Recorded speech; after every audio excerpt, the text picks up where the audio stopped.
بسم الله الرحمن الرحيم قل اعوذ برب الفلق او یا پیغمبر از پناه غواړم برب د شلون کی برب د سبا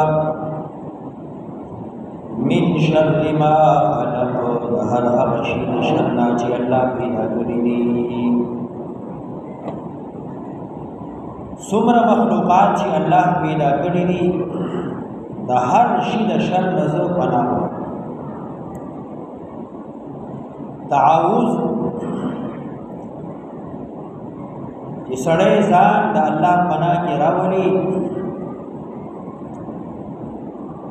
یو خدا نه چې سړی تعویذ کوي په مټو تړي غاړې ته واچي چې دا به خلاص او یو د الله پناه کې ځان اغوستل قل اعوذ برب الفلق پناه غواړم برب د سبا من شر ما خلق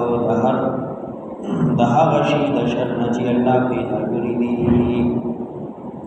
که انسانات دي که پیریان دي که حیوانات دي که جمادات دي که مار دی که لړم دی هر هغه شی چې ما د تکلیف رسول شي او الله هغه شی پیدا کړی دی د هغې د شر نه زه پناه غواړم ومن شر غاسق اذا وقب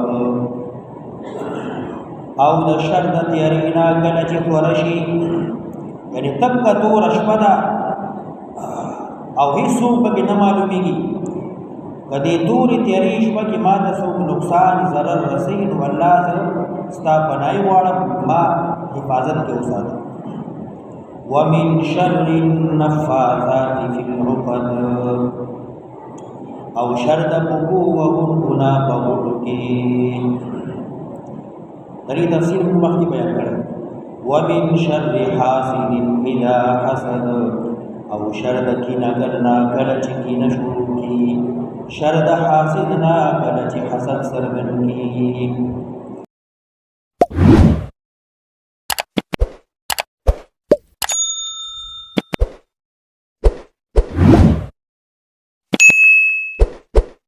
शेयर करो लाइक करो अल्लाह की रज़ा के लिए।